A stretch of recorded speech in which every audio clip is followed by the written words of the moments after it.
Ela tentou avisar sobre a sabotagem do avião, mas o bilionário não quis ouvir até que... A casa de Laura e Amanda ficava no fim de uma rua de terra, tão simples que os vizinhos sempre diziam que parecia feita de vento, porque o ar passava fácil pelas frestas das tábuas. Por dentro, havia uma mesa de madeira já gasta pelo tempo, 3 cadeiras que rangiam quando alguém sentava e um fogão a lenha no canto, onde Amanda fazia os bolos que sustentavam as duas. As paredes escuras de fumaça guardavam poucos objetos, mas mesmo assim o ambiente parecia acolhedor.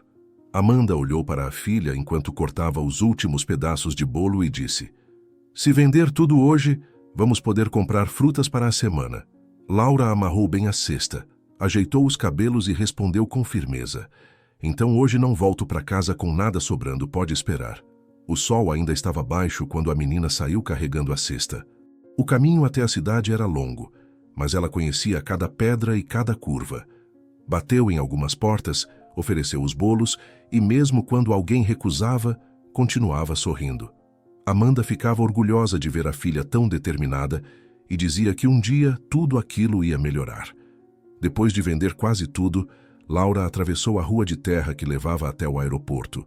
Lourdes, a funcionária da pista, estava encostada em um carrinho de ferramentas e acenou para a menina. "Vendeu bem hoje?" perguntou limpando as mãos em um pano. Laura sorriu e disse: "Quase tudo. Acho que até o fim do dia não sobra nenhum pedaço." Lourdes apontou para o portão do fundo. "Quando terminar, pode vir ver os aviões. Chegam uns 3 jatinhos ainda hoje, vai gostar." Laura concordou, e depois das últimas vendas voltou para lá. Ficou alguns minutos atrás da cerca, vendo o primeiro avião pousar, e comentou: "Um dia eu ainda vou voar num desses." Lourdes riu e respondeu: "Sonhar é de graça, menina, e quem sonha muito acaba chegando lá." Amanda, quando soube que a filha andava passando por lá depois das vendas, não se preocupou. Pelo contrário, ficou feliz porque a menina estava perto de algo que tanto gostava, e ainda assim conseguia vender mais para os funcionários do aeroporto. A vida das duas era difícil, mas havia orgulho no modo como enfrentavam tudo juntas. Numa tarde, enquanto Laura observava um avião jatinho prateado pousar.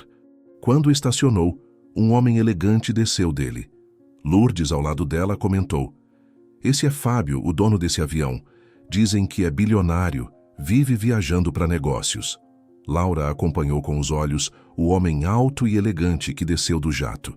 Ele vestia um terno claro e falava ao telefone, parecendo muito apressado.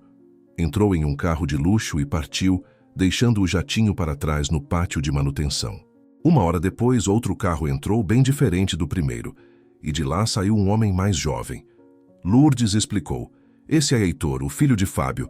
Deve ter perdido o horário da chegada do pai", disse ela rindo. Laura continuou olhando quando Heitor chamou Marcos, o mecânico, para conversar em um canto. A menina, curiosa, se aproximou devagar, fingindo estar apenas brincando com uma pedra no chão. Heitor abriu um envelope recheado de dinheiro e passou para Marcos. "Quero que faça exatamente como combinamos", disse Heitor falando baixo. "O medidor de combustível não pode avisar quando acabar. O avião vai cair e todo mundo vai achar que foi acidente." Marcos olhou para o envelope e perguntou: "Tem certeza disso? É o seu pai. Depois que tudo acontecer, a herança é minha. Você vai receber mais quando acabar o serviço", respondeu Heitor, firme. Laura prendeu a respiração. Não podia acreditar no que estava ouvindo. O mecânico assentiu e guardou o dinheiro no bolso. "Faço agora mesmo. Ninguém vai desconfiar de nada." Antes de continuarmos, queremos fazer um pedido especial. Trazemos essas histórias de forma gratuita e, para continuar assim, pedimos que você considere deixar seu like e se inscrever. Coloque nos comentários a cidade de onde está assistindo a essa história. Muito obrigado. E vamos continuar. Ela deu 2 passos para trás, o coração acelerado, sem saber o que fazer. Olhou para o jatinho.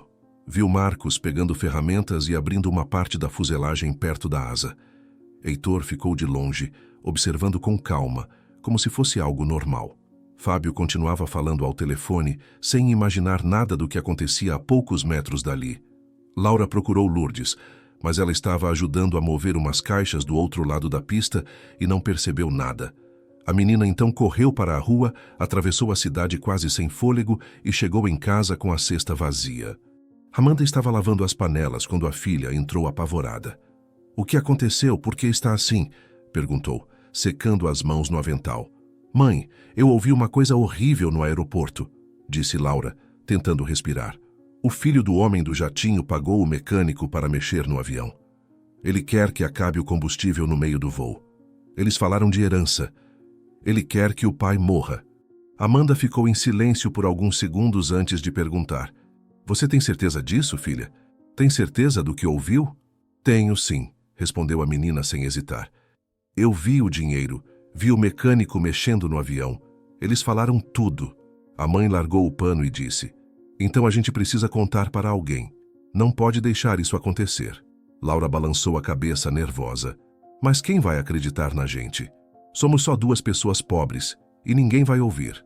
Amanda respirou fundo tentando pensar, mas a filha insistiu. "Mãe, a gente tem que dar um jeito.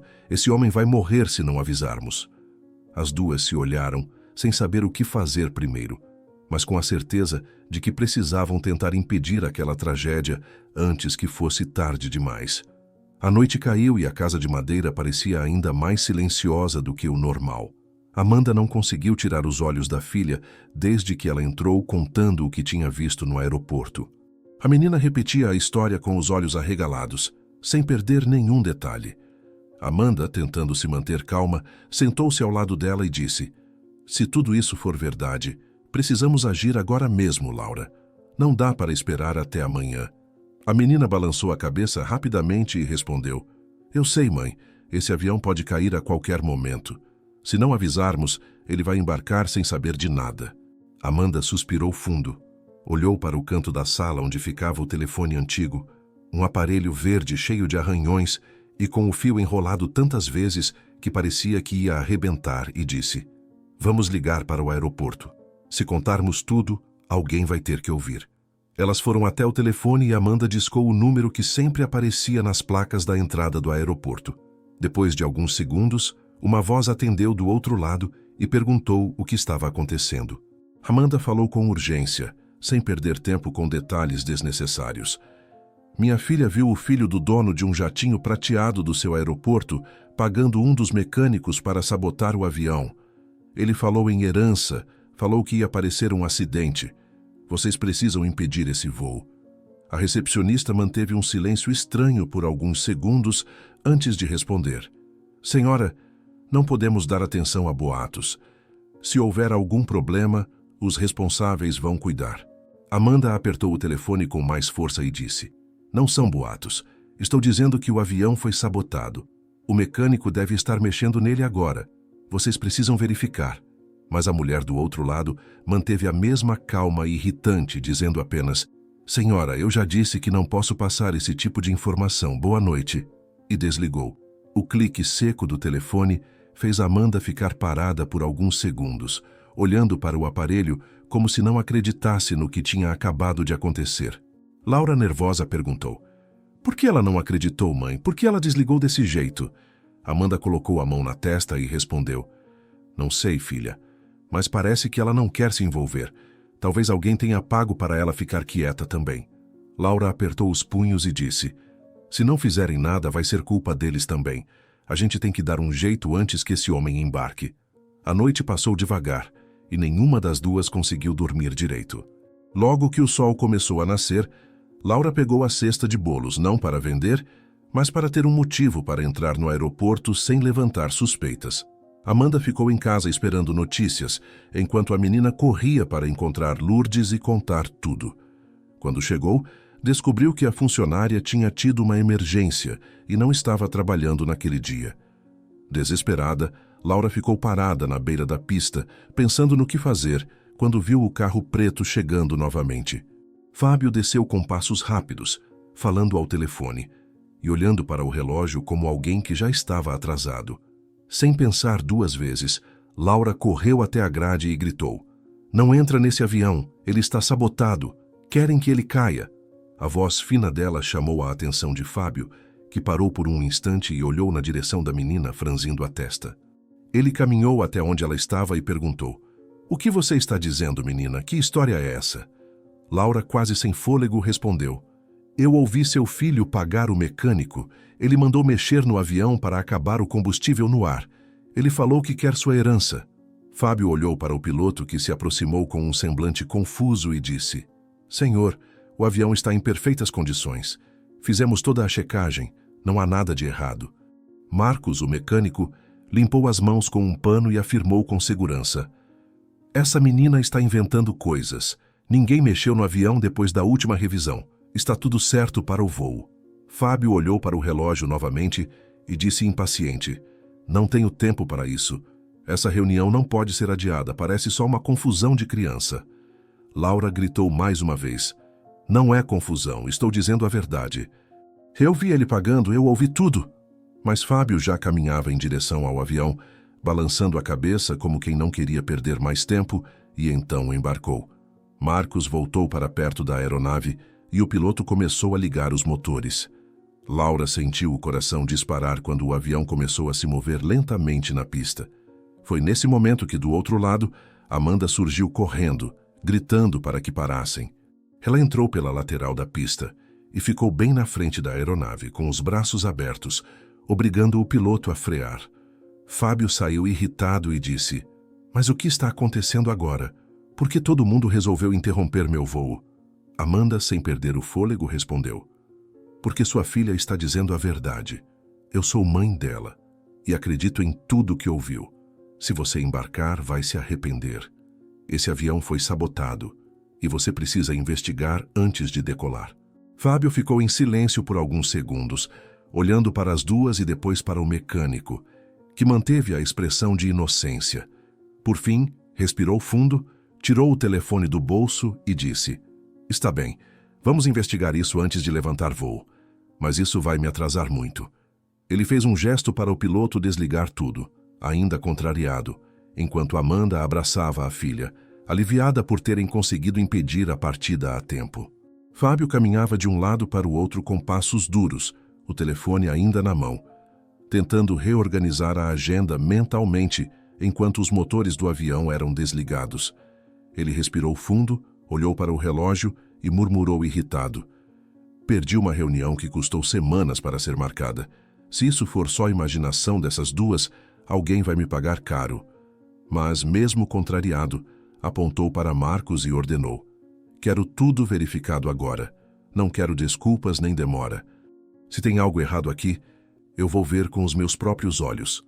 Laura ficou parada a poucos metros, abraçando a mãe, sem coragem de se aproximar mais, mas rezando baixinho para que a verdade aparecesse logo, antes que Marcos tivesse tempo de esconder qualquer coisa. Os pilotos saíram da cabine conversando entre si e um deles comentou que nunca tinham visto o patrão tão nervoso. Fábio interrompeu e disse: "Parem de falar e ajudem a verificar. Quero esse avião inteiro revistado cada canto e quero agora." Marcos, mantendo a calma que vinha exibindo desde o início, balançou a cabeça e falou: "Não há necessidade disso, Sr. Fábio. Esse avião está perfeito como sempre esteve. Essa menina deve ter entendido tudo errado." Mas Fábio apontou o dedo para ele e retrucou com firmeza: "Se não tem nada a esconder, não vai se importar de mostrar tudo, não é?" O mecânico engoliu seco e respondeu: "Claro, sem problema." Mas assim que virou as costas, Fábio percebeu o jeito tenso com que ele cochichou com outro funcionário perto do hangar. O bilionário se aproximou sem fazer barulho e ouviu quando Marcos disse em voz baixa: "Preciso sumir com aquela peça antes que ele veja." O outro funcionário perguntou qual peça, e Marcos respondeu: "A que eu mexi ontem à noite." Fábio sentiu um frio percorrer a espinha. "Ontem à noite?" repetiu em voz alta, fazendo os dois se virarem assustados. "Então realmente mexeu no avião sem autorização?" Marcos tentou disfarçar, dizendo que era apenas um ajuste de rotina, mas Fábio não quis ouvir. Ele empurrou o homem para o lado e disse: "Mostre o que fez agora." O mecânico hesitou por um segundo, mas depois caminhou até a lateral da aeronave e apontou para uma tampa metálica mal parafusada. Qualquer um, mesmo sem entender nada de mecânica, perceberia que aquela peça tinha sido recolocada às pressas, com marcas de ferramenta recentes e arranhões que não estavam ali antes.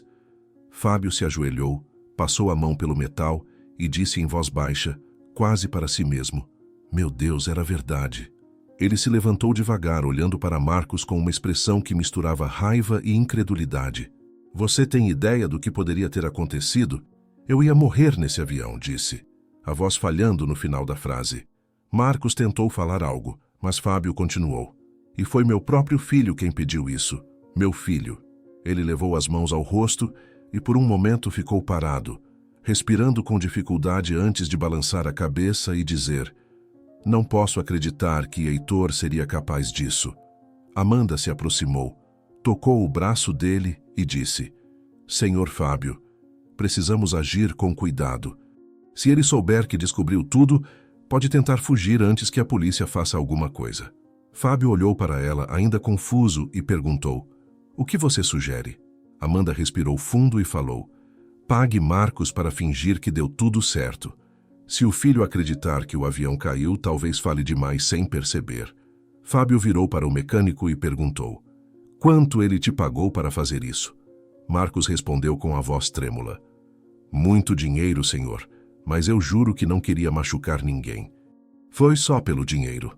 Fábio encarou o homem por alguns segundos e disse: "Vai receber o dobro para fingir que cumpriu o plano. Ligue para ele. Diga que o avião caiu. Quero ouvir essa conversa. E se tentar me enganar, vai ser preso agora mesmo." Marcos hesitou, mas diante do olhar firme do bilionário concordou. "Tudo bem, eu ligo", disse, passando a mão nervosa pelo rosto. Enquanto isso, Amanda puxou discretamente Laura para um canto e sussurrou: "Vou ligar para a polícia agora. Se conseguirmos pegar ele falando, vão ter prova suficiente para prender os dois." A menina assentiu, ainda tremendo de nervoso, e perguntou se o homem rico estava acreditando nela finalmente. Amanda respondeu: "Ele está vendo tudo com os próprios olhos, filha. Agora não há mais como negar." Fábio continuava andando de um lado para o outro, os olhos vermelhos, tentando se recompor, enquanto Marcos discava o número de Heitor. "Quero ouvir tudo no viva voz", disse o bilionário, a voz firme apesar das lágrimas que ele secava discretamente. "Quero ter certeza de que esse traidor vai cair na própria armadilha." Marcos assentiu, ligando para Heitor com as mãos suadas. Do outro lado, a voz do rapaz atendeu sem imaginar nada do que estava acontecendo. Laura, ainda abraçada à mãe, assistia a tudo em silêncio, o coração disparado, torcendo para que aquele fosse o começo do fim para quem quase causou uma tragédia. Marcos colocou o telefone no viva voz, as mãos suadas e o olhar inquieto, enquanto Fábio permanecia parado ao lado dele, os olhos fixos no aparelho, como se cada segundo fosse uma eternidade. Quando Heitor atendeu, a voz soou relaxada, quase impaciente, perguntando se o serviço estava feito.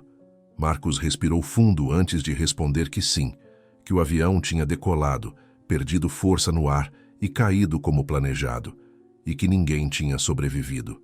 Por um instante, houve apenas silêncio do outro lado da linha. E então Heitor riu baixo, satisfeito, dizendo: "Finalmente! Agora ninguém vai duvidar que foi só um acidente. Vou cuidar para que os negócios da família fiquem todos no meu nome, antes mesmo do enterro." Fábio sentiu os joelhos fraquejarem quando ouviu o próprio filho falar aquilo sem nenhuma emoção na voz, sem nenhuma hesitação, como se não fosse a vida do próprio pai que ele estava comentando. Marcos continuou a conversa, fingindo que precisava confirmar os próximos passos, e Heitor, sem imaginar nada, revelou que planejava vender parte das empresas e investir o dinheiro fora, longe de qualquer pessoa da família. Fábio, já com os olhos marejados, fez um sinal para que Marcos ficasse em silêncio e pegou o telefone com a mão trêmula. "Sou eu, Heitor", disse Fábio, a voz falhando no começo, mas logo ficando firme. "Sou eu, seu pai, e estou ouvindo tudo o que você disse. Cada palavra." Do outro lado, houve um silêncio pesado antes de Heitor perguntar, a voz repentinamente nervosa como aquilo era possível. Fábio respirou fundo e respondeu: "Agora sei que era verdade. Sei que você tentou me matar. Sei que pagou para sabotarem meu avião. Sei que estava pronto para me enterrar vivo enquanto corria atrás do meu dinheiro. Heitor tentou negar, mas Fábio continuou, a voz ficando mais alta e embargada. Não adianta mentir, eu ouvi, e você não vai escapar disso. A polícia já está vindo, e eu juro que você não vai sair impune. Do outro lado da linha, Heitor ficou em silêncio por alguns segundos. Depois disse em um tom irritado que aquilo não ia ficar assim, que tudo não passava de um mal-entendido e que ele explicaria pessoalmente. Mas Fábio, com a respiração pesada, respondeu: não há explicação para o que você fez. Você é meu filho, Heitor, e mesmo assim tentou acabar com a minha vida. Isso não tem volta. Enquanto isso, Amanda, que havia ligado discretamente para a polícia momentos antes, recebeu a confirmação de que as viaturas estavam a caminho. Laura, ao lado dela, apertava as mãos nervosa, sem acreditar que tudo estava acontecendo tão rápido. Marcos, percebendo que a situação tinha virado completamente contra ele, começou a suar ainda mais, perguntando a Fábio se podia ir embora agora que tinha ajudado. Fábio olhou para ele com raiva e respondeu: você vai ficar bem aqui até a polícia chegar. Vai contar tudo, palavra por palavra, e vai devolver cada centavo que recebeu. Poucos minutos depois, o som das sirenes começou a se aproximar. Heitor, ouvindo aquilo pelo telefone, entendeu que não tinha muito tempo e desligou sem dizer nada. Fábio ainda tentou chamar pelo nome dele, mas a ligação já tinha caído. Marcos olhou para o chão, derrotado, enquanto 2 viaturas paravam perto do hangar. 3 policiais desceram rapidamente, armados, pedindo que ninguém saísse do lugar. Fábio apontou para Marcos e disse: é ele, recebeu dinheiro para sabotar meu avião, e meu filho, Heitor, está fugindo agora mesmo. Os policiais pegaram Marcos sem resistência. Um deles perguntou onde estava o dinheiro, e Marcos apontou para uma mochila jogada dentro de uma sala lateral, confirmando que era ali que estava tudo o que tinha recebido. Pegue, é todo dele e do filho, disse o mecânico sem coragem de olhar para Fábio. Os policiais recolheram a mochila, verificaram o conteúdo e confirmaram que havia uma grande quantia em dinheiro vivo, tudo em notas que ainda tinham os elásticos do banco. Fábio assistia a tudo sem dizer nada, a expressão misturando raiva e tristeza. Ele perguntou aos policiais se conseguiriam encontrar Heitor, e um deles respondeu: se ele estiver na cidade, vamos pegar. Mas agora mesmo já deve estar tentando escapar. Fábio levou as mãos ao rosto e murmurou: meu próprio filho tentando me matar. Como isso aconteceu com a minha família? Amanda colocou a mão no ombro dele e disse: agora o mais importante é que o senhor está vivo. Ele vai ter que pagar pelo que fez. Fábio balançou a cabeça, mas respondeu com a voz baixa: eu queria justiça, não queria perder meu filho desse jeito. Os policiais colocaram Marcos na viatura, enquanto outros 2 começaram a anotar todos os detalhes que Fábio e Amanda relataram. Laura, em silêncio, observava tudo de perto, sabendo que a parte mais perigosa ainda estava por vir, porque Heitor não estava ali, e ninguém sabia até onde ele seria capaz de ir para escapar. Fábio, parado ao lado da pista, olhava para o próprio avião e sentia um peso enorme no peito. Eu podia ter morrido hoje, disse ele para Amanda, a voz baixa como quem fala para si mesmo. E pior que isso, podia ter morrido sem saber que era meu filho quem estava por trás. As viaturas partiram levando Marcos, e um dos policiais garantiu a Fábio que fariam buscas imediatas para localizar Heitor. O bilionário ficou parado, assistindo as luzes azuis se afastarem, sentindo uma mistura amarga de alívio por estar vivo e de dor por perceber que o próprio sangue do seu sangue tinha se tornado um criminoso. Nos dias que se seguiram à prisão de Marcos e à fuga de Heitor, Fábio parecia carregar um peso que nenhum dinheiro do mundo poderia aliviar. Ele passava longas horas ao telefone com a polícia, acompanhando cada tentativa de localização do filho, mas a cada ligação atendida por um investigador que dizia não ter novidades, o semblante dele ficava ainda mais abatido. Em meio a esse turbilhão, Fábio também não conseguia tirar da cabeça a cena de Amanda e Laura paradas na frente do avião, arriscando a própria segurança para impedir que ele fosse vítima de um crime. Ninguém jamais tinha feito algo assim por ele, e aquela imagem mexia profundamente com o coração do bilionário. Em uma manhã chuvosa, Fábio apareceu na casa humilde onde as duas moravam. Ele entrou devagar, olhando para as paredes de madeira, para os móveis simples e para o chão de terra batida e disse: "Vocês não podem continuar vivendo assim. Depois do que fizeram por mim, é minha obrigação mudar a vida de vocês." Amanda tentou argumentar, explicando que não queriam nada em troca, mas ele a interrompeu com firmeza. "Não é caridade, é gratidão. E eu não aceito que continuem vivendo nessas condições." Foi naquele dia que ele ofereceu um emprego para Amanda em uma das empresas dele. Um cargo simples, mas estável, que garantiria a ela um salário muito maior do que o pouco que ganhava vendendo bolos. Amanda respirou fundo e disse que precisava pensar, mas Laura, com a franqueza de uma criança, olhou para a mãe e falou: "Aceita, mãe. A gente precisa disso." Fábio sorriu e completou: "Além disso, vou pagar uma boa escola para Laura. Ela vai estudar no melhor colégio da região porque merece um futuro diferente." Amanda ficou sem palavras, os olhos marejados, mas ainda assim disse em tom baixo: "Tenho medo de parecer que estamos nos aproveitando do Senhor." Fábio balançou a cabeça e respondeu: "Não há nada para aproveitar. Eu quero fazer isso e não é por pena, é porque vocês salvaram a minha vida." Alguns dias depois, Fábio levou as duas para ver casas à venda. Corretoras mostraram mansões com piscinas e jardins enormes, mas Amanda sempre dizia não com a cabeça, antes mesmo de entrar. "Nós não precisamos de luxo", explicava. "Queremos só uma casa que seja bonita, confortável e simples." No fim, escolheram uma residência térrea, com paredes claras, janelas grandes e um quintal onde Laura poderia plantar flores e brincar sem medo de carros passando perto. Era uma casa bem diferente da antiga, mas sem ostentação alguma.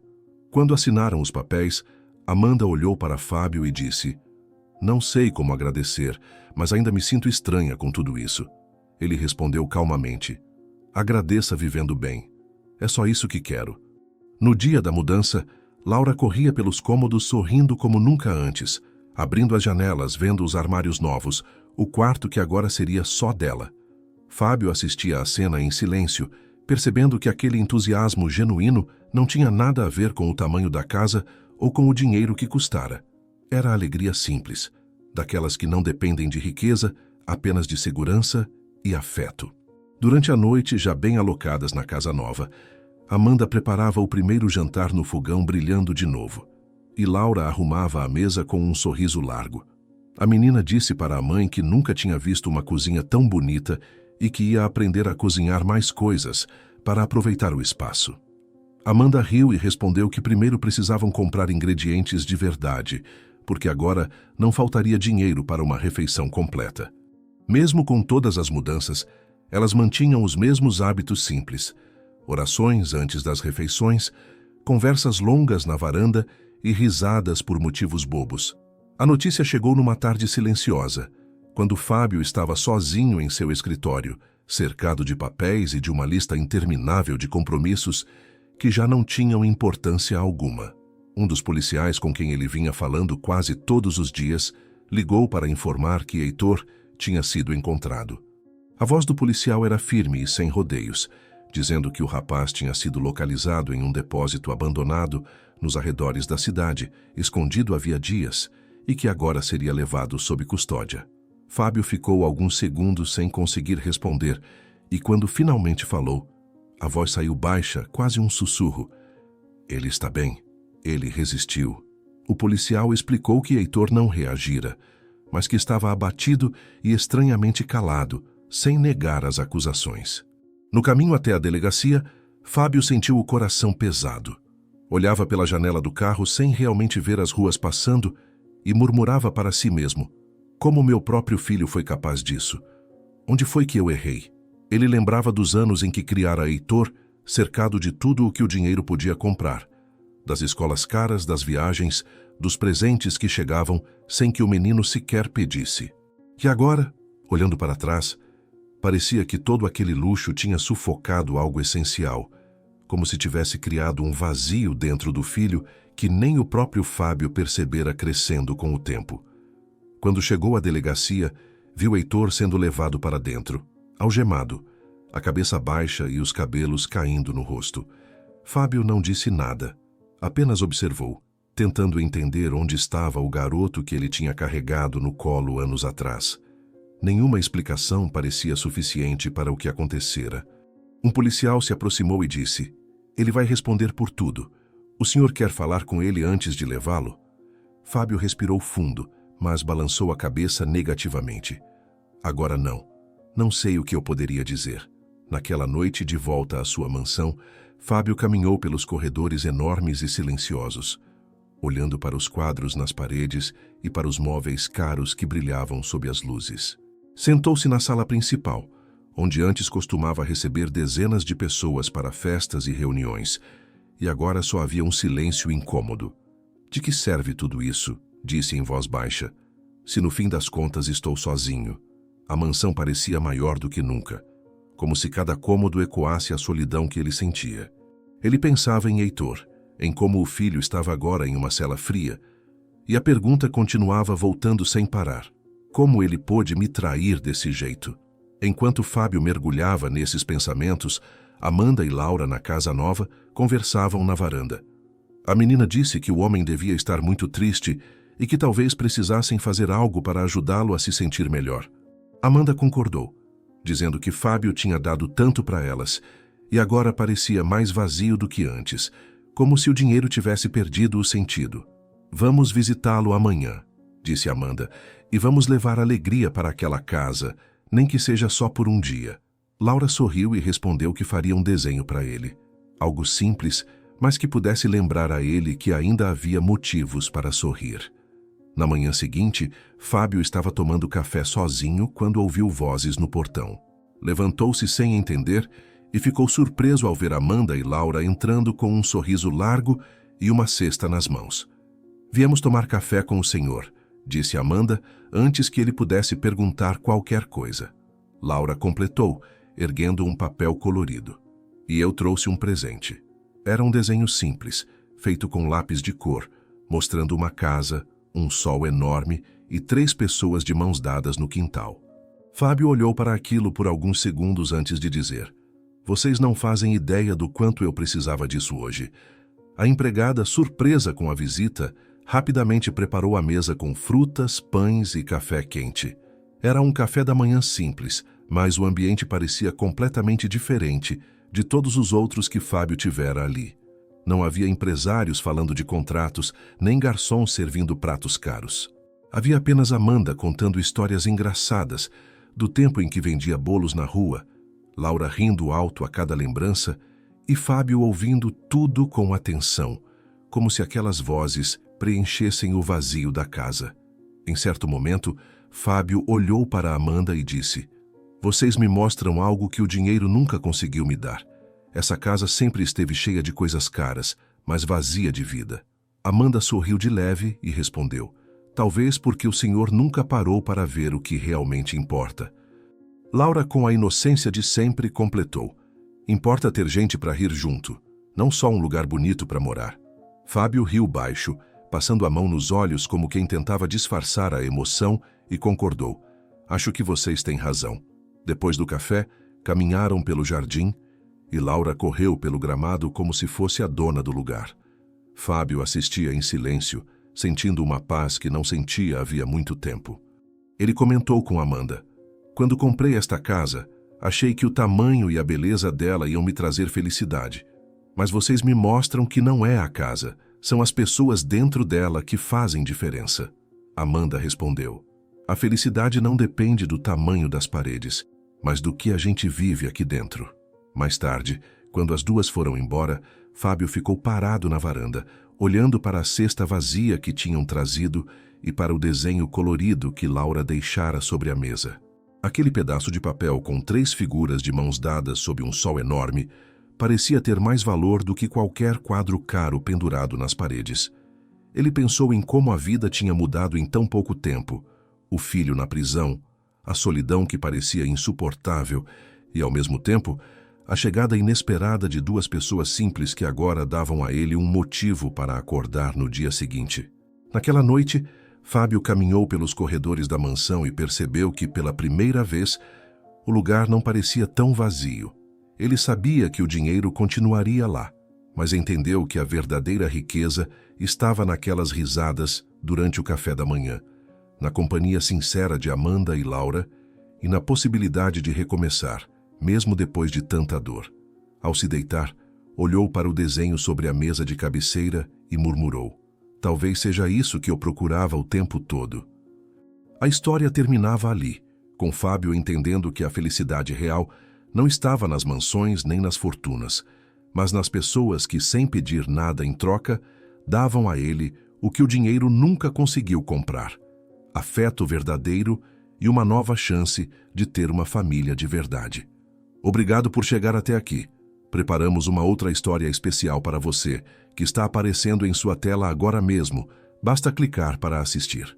Em um mundo onde tanta dor passa em silêncio, você escolheu escutar até o fim. Se essa história mexeu com você, deixe sua inscrição. Isso nos ajuda a continuar trazendo relatos reais que merecem ser contados.